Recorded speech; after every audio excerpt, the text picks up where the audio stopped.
Morning बच्चों, कैसे हैं आप सब। क्लास 7th की मैथ्स की क्लास में आप सबका स्वागत है बच्चों। और हमने स्टार्ट कर दिया था पहला चैप्टर परिमेय संख्याएं। इसका बच्चों प्रश्नावली इसकी या अभ्यास 1A जो है हमने ख़त्म कर लिया है और आज हमें चालू करना है अभ्यास 1B। तो स्टार्ट करने से पहले बच्चों हमें कुछ चीज़ों को जानना ज़रूरी है। तो क्या बातें हमें जानना ज़रूरी है, तो आइए चलिए देखते हैं। तो दो परिमेय संख्याओं के बीच में जो है हमें परिमेय संख्याओं को ज्ञात करना है कि क्या हम दो परिमेय संख्याओं के बीच में अन्य परिमेय संख्याएं ज्ञात कर सकते हैं। तो हम सीखेंगे दो परिमेय संख्याओं के बीच परिमेय संख्याएं ज्ञात करना। ठीक है। अब इसके ज्ञात करने के बच्चों दो मेथड हैं। तो जो पहला मेथड है उसको लेकर हम चलते हैं। मान लीजिए जैसे अगर हमारे पास दी हुई दो संख्याएं हैं 1 और 2। ठीक। अब 1 और 2 के बीच में जो ये 1 और 2 बच्चों, एक संख्या दी है 1 और दूसरी संख्या दी है 2, इसके बीच में परिमेय संख्याएं ज्ञात करनी। वैसे देखने में तो लग रहा है कि ये क्रमागत संख्याएं हैं, इनके बीच में कोई परिमेय संख्या कैसे होगी, लेकिन हम इनके बीच में भी परिमेय संख्याएं ज्ञात कर सकते हैं। किस तरीके से ज्ञात करेंगे, तो जो पहली विधि है वो विधि हम लेके चल रहे हैं। जैसे मान लीजिए 1 और 2 के बीच में परिमेय संख्या ज्ञात करनी है, तो 1 तथा 2 के ठीक बीच की संख्या क्या होगी बच्चों, इन दोनों संख्याओं को जोड़ करके उसका आधा करेंगे। 1 + 2/2 यानी 3/2। ये जो परिमेय संख्या प्राप्त हुई है बच्चों, ये जो है वो 1 और 2 के बीच की एक परिमेय संख्या है। अब इसके अलावा भी बच्चों और परिमेय संख्याएं ज्ञात करनी है। तब कैसे करेंगे, तब जो हमारी संख्या 1 है और 3/2 इन दोनों संख्याओं को ले लेंगे। तो अब क्या करेंगे, इसमें 1 तथा 3/2 के बीच की परिमेय संख्या अब क्या होगी। अब 1 और 3/2 के बीच में ले रहे हैं, यानी कि 1 + 3/2 और उसका आधा। समझ में आ रहा है बच्चों। अगर हमें किन्हीं भी दो संख्याओं के बीच की परिमेय संख्या ज्ञात करनी है, तो जो पहली विधि है उसके अनुसार हमें क्या करना है बच्चों, उन दो संख्याओं को जोड़ना है और उसका आधा करना है। समझ में आ रहा है। दोनों संख्याओं को जोड़ना है और उसका आधा कर देना है, यानी /2 कर देना है। फिर जो संख्या प्राप्त होगी, तो पहली संख्या और जो प्राप्त हुई संख्या है उसके बीच की परिमेय संख्या ज्ञात कर लेंगे। तो उस संख्या को, जो पहली संख्या है और प्राप्त हुई संख्या, उसको जोड़ करके फिर आधा करेंगे। तो ये हमारा आ गया 5/4। ठीक है। अब इसी तरीके से बच्चों हमें और आगे संख्या ज्ञात करनी है कि इन दोनों के बीच में और संख्याएं ज्ञात करनी है। तब क्या करेंगे, तो अब हमारे पास बची संख्या क्या है, 3/2 और 5/4, या 3/2 तथा 2 के बीच। एक ये दो संख्या है, इसके बीच की हमने ज्ञात कर रही, तो 3/2 आई। फिर 1 और इसके बीच की ज्ञात की। अब हम क्या करेंगे, 3/2 और 2 के बीच की संख्या ज्ञात करेंगे।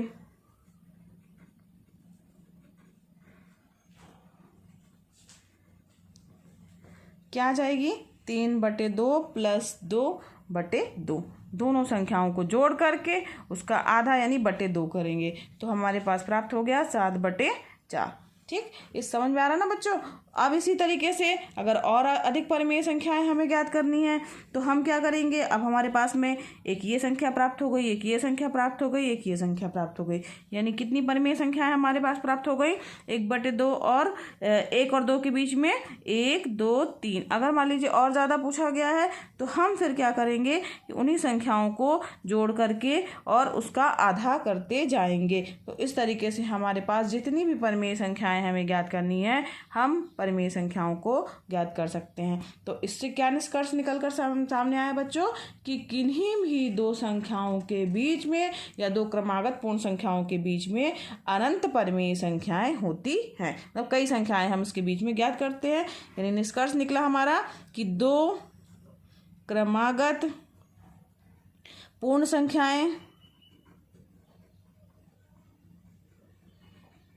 संख्याओं के मध्य अनंत परिमेय संख्याएं होती हैं। ठीक है, ये हमारा एक निष्कर्ष निकल के आया कि उसके बीच में कितनी संख्याएं होंगी? अनंत। अगर कोई पूछे, अब क्रमागत का क्या तात्पर्य हुआ? क्रमागत मतलब तुरंत क्रम से आने वाली, यानी 1 2, 2 या 3, 3 4 क्रम से जो आ रही हैं, उनके बीच में भी जो है हमारे पास परिमेय संख्याएं होती हैं। कितनी? अगर कोई पूछे कितनी परिमेय संख्याएं होती हैं बच्चों, तो अनंत परिमेय संख्याएं होती हैं। कैसे ज्ञात करेंगे? तो इसका जो पहला मेथड था उसके अनुसार हमें क्या करना है, जो दी गई संख्याएं हैं उनको जोड़ करके उसका आधा करना है। फिर जो संख्या प्राप्त होगी उस दो संख्याओं को जोड़ करके फिर आधा करेंगे। फिर और आगे करना है तो जो प्राप्त संख्या है और दूसरी संख्या, उन दोनों को जोड़ करके आधा करेंगे। उसके आगे भी निकालना है बच्चों, तो 3/2, 5/4 इनको भी जोड़ करके आधा कर देंगे। तो फिर हमारे पास में और आगे की भी परिमेय संख्या आ जाएंगी। फिर जो संख्या ज्ञात होगी उसको भी जोड़ते हुए और उसका आधा करते जाएंगे। तो ये आधे करने वाली प्रक्रिया के माध्यम से जो है हम परिमेय संख्याएं जो है वो ज्ञात कर सकते हैं उसके मध्य की। अब दूसरा जो मेथड है वो वैकल्पिक विधि है। तो चलिए आइए देखते हैं उसको कैसे हल करेंगे। बच्चों, वैकल्पिक विधि में हमें क्या करना है कि जैसे मान लीजिए यही क्वेश्चन है, 1 और 2 के बीच में हमें मान लीजिए 7 परिमेय संख्याएं ज्ञात करनी है। कितनी परिमेय संख्याएं ज्ञात करनी है?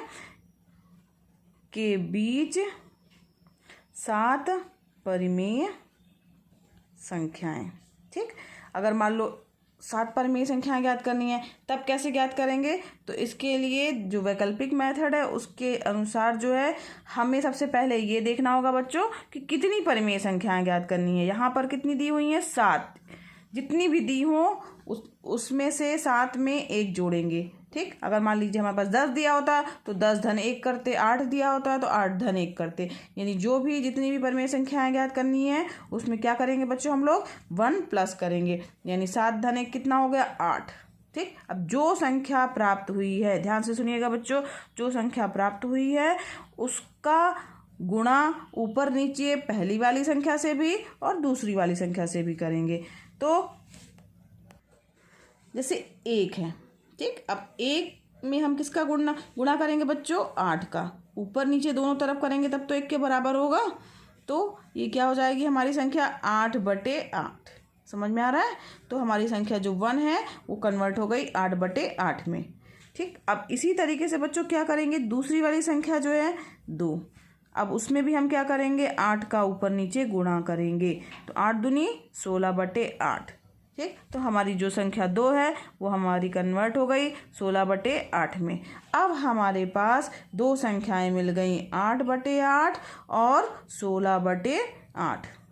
ठीक, दो संख्याएं कौन सी मिल गई? 8/8 और 16/8। अब इन दोनों के बीच में हमें कितनी परिमेय संख्याएं ज्ञात करनी है बच्चों? 7 परिमेय संख्याएं ज्ञात करनी है। तो 7 परिमेय संख्याएं अब हम बहुत ही आसानी से ज्ञात कर सकते हैं। कैसे ज्ञात करेंगे? चलिए आइए देखते हैं।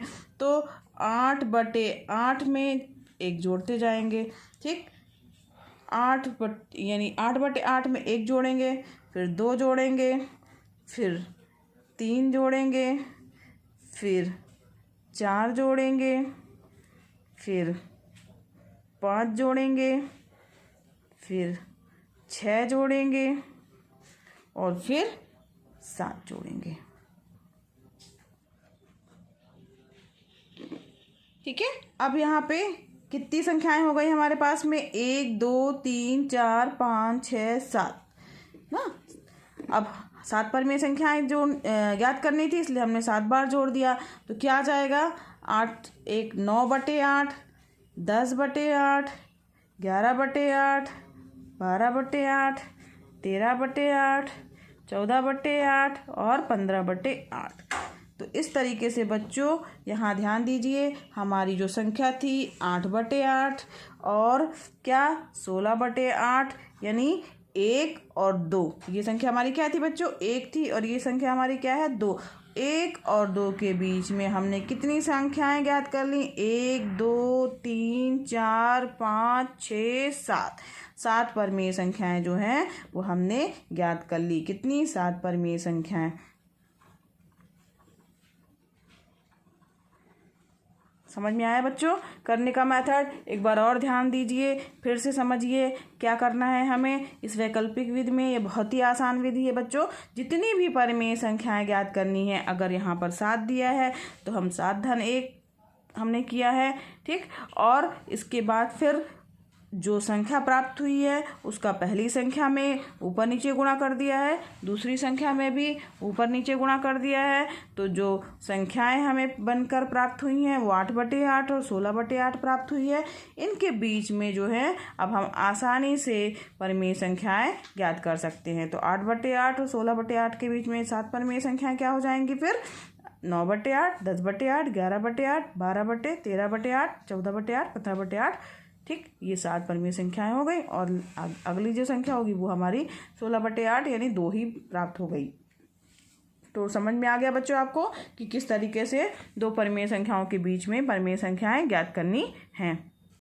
बच्चों अब हम सीखेंगे परिमेय संख्याओं को उनके सरलतम रूप में लिखना। अगर कोई परिमेय संख्या दी हुई है तो उसको हम सरलतम रूप में किस तरीके से लिखेंगे। मान लीजिए हमारे पास कोई दी गई परिमेय संख्या 8-8/12 दी हुई है, ठीक है। तो इसको हमें सरलतम रूप में लिखना है। इसके लिए हम क्या करेंगे, तो जो अंश वाली संख्या है और हर वाली संख्या, ऊपर वाली संख्या को बच्चों क्या बोलते हैं? अंश, और नीचे वाली संख्या को क्या बोलते हैं? हर बोलते हैं बच्चों। तो जो अंश की संख्या है और हर की संख्या है, तो क्या है हमारे पास में अंश वाली संख्या और हर वाली संख्या? 8 व 12, ठीक है। 8 व 12 है ना, इनका माइनस वाला चिन्ह हटा दिया हमने केवल संख्याओं को लिया है 8 व 12। तो इसका जो महत्तम समापवर्तक होगा, ठीक, महत्तम समापवर्तक जो होगा उस संख्या से हम महत्तम समापवर्तक, अब इन दोनों का महत्तम समापवर्तक जो होगा उस संख्या से जो है हम दोनों संख्याओं में भाग करेंगे। तो 8 और 12 का महत्तम समापवर्तक बच्चों क्या आएगा हमारे पास में? 4।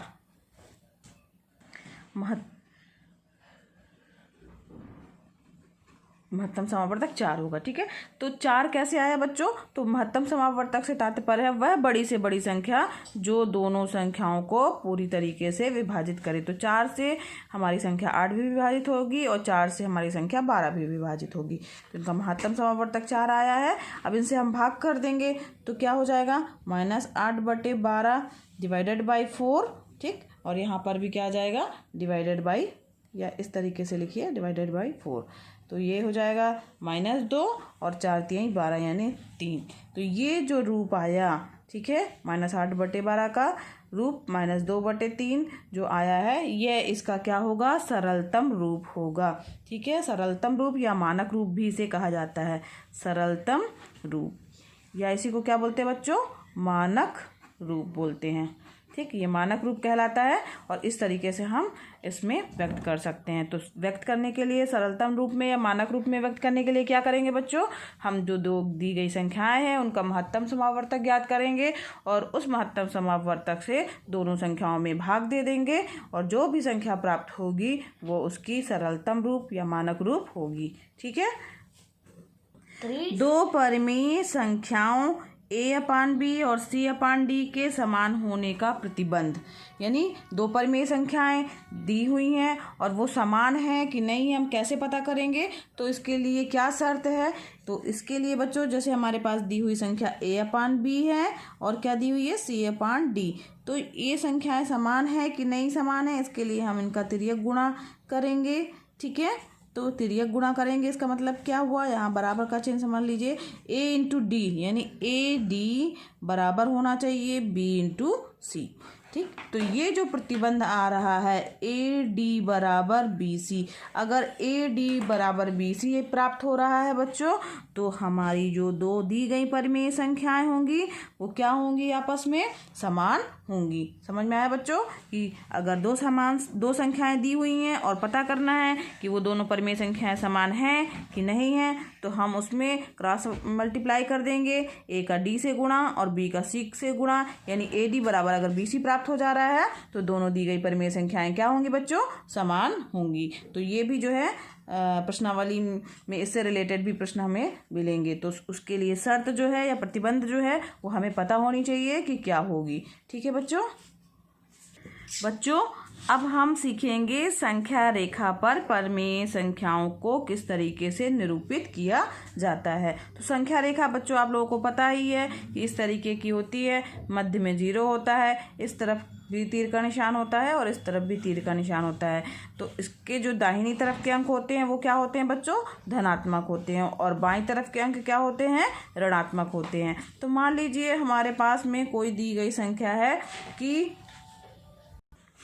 बच्चों, तो अब मान लीजिए हमारे पास कोई दी गई संख्या है 3/4। अब इसको संख्या रेखा पर कैसे निरूपित करेंगे। तो सबसे पहले हम देखेंगे बच्चों कि जो यहाँ पर बटे में कौन सी संख्या दी है, 4 दी हुई है। ठीक है, तो 4 दी है यानी कि, और चूंकि ऊपर वाली संख्या क्या है हमारी, छोटी है, यानी कि 4, अगर 4/4 होती तो हमारे पास 1 होता, यानी ये 0 और 1 के बीच में आएगी संख्या।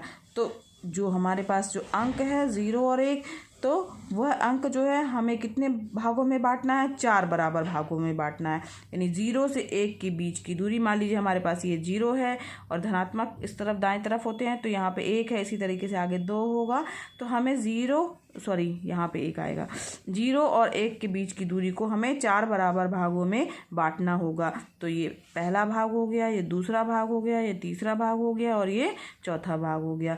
तो 0 और 1 की बटे में अगर 4 है तो 4 बराबर भागों में बांटना है, अगर 10 है तो 10 बराबर भागों में बांटेंगे। बटे में जो भी संख्या होगी बच्चों उतने ही बराबर भागों में हम बांटेंगे उसके बीच की दूरी को। तो यहाँ पर हमें 3/4 को निरूपित करना है। तो 3/4 को हम क्या लिख सकते हैं, 1/4 + 1/4 + 1/4, यानी ये पहला वाला भाग हमारा क्या हो जाएगा, 1/4, ये 2/4, ये 3/4, और ये वाला 1 को क्या लिख सकते हैं, 4/4, यानी 1 हो गया।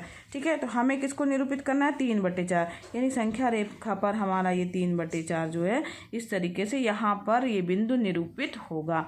तो संख्या रेखा पर निरूपण बच्चों समझ में आ गया आप लोगों को। जितने भी भाग दिए होंगे बटे में उतने बराबर भागों में हमें संख्या रेखा पर उसके बीच के अंकों को बांटना है, और उसके बाद ठीक है बच्चों, समझ में आया। तो संख्या रेखा पर परिमेय संख्याओं को हम किस तरीके से निरूपित करेंगे। तो बच्चों आज हम लोगों ने क्या क्या चीज़ें सीखी। तो आज हम लोगों ने सीखा कि संख्या रेखा पर परिमेय संख्याओं को निरूपित किस तरीके से करना है, 2 परिमेय संख्याओं के समान होने के लिए क्या प्रतिबंध है, अगर 2 परिमेय संख्याएं दी हैं तो वो कब हमारे पास कब जो है वो समान होंगी और कब असमान होंगी, ये भी हमें पता चल जाएगा। साथ ही साथ बच्चों हमने ये भी सीखा कि 2 परिमेय संख्याओं के बीच में परिमेय संख्याओं को कैसे ज्ञात करना है। इसके 2 मेथड हम लोगों ने सीखे, एक नॉर्मल यानी दोनों को जोड़ करके उसका आधा करके हम संख्याएं ज्ञात करेंगे बच्चों, और एक दूसरा मेथड सीखा हमने वैकल्पिक विधि, यानी जितनी भी परिमेय संख्याएं ज्ञात करनी है उससे एक ज़्यादा का दोनों संख्याओं में ऊपर नीचे गुणा करके और उनके बीच की परिमेय संख्याओं को ज्ञात करेंगे। और साथ ही साथ बच्चों और क्या सीखा हम लोगों ने कि परिमेय संख्याओं को सरल रूप में किस तरीके से लिखा जाता है। तो जो संख्याएं दी हैं उनका महत्तम समावर्तक जो होगा उस महत्तम समावर्तक से दोनों संख्याओं में यानी अंश और हर वाली संख्याओं में भाग कर देंगे, तो जो रूप प्राप्त होगा वह उसका सरलतम या मानक रूप होगा। तो ये जो पॉइंट हम लोगों ने पढ़े हैं बच्चों, कल हम इसी से संबंधित जो है प्रश्नावली, जो हमारी आगे वाली प्रश्नावली है, प्रश्नावली या अभ्यास 1B वो हल करेंगे। सारे सवाल बच्चों आपसे बन जाएंगे। आप इस वीडियो को ध्यान से देखिएगा और समझिएगा, तभी आपसे सारे सवाल बनेंगे। तो मिलते हैं बच्चों कल अगले लेक्चर में। ठीक है बच्चों, प्रश्नावली हल करेंगे। और बच्चों आपको मेरा वीडियो पसंद आया हो तो इसे लाइक कीजिए और दूसरे बच्चों को शेयर भी कीजिए बच्चों। और अगर आपने अभी तक सब्सक्राइब नहीं किया है तो सब्सक्राइब भी कर दीजिए ताकि आपको मेरे वीडियोस मिलते रहें। धन्यवाद बच्चों।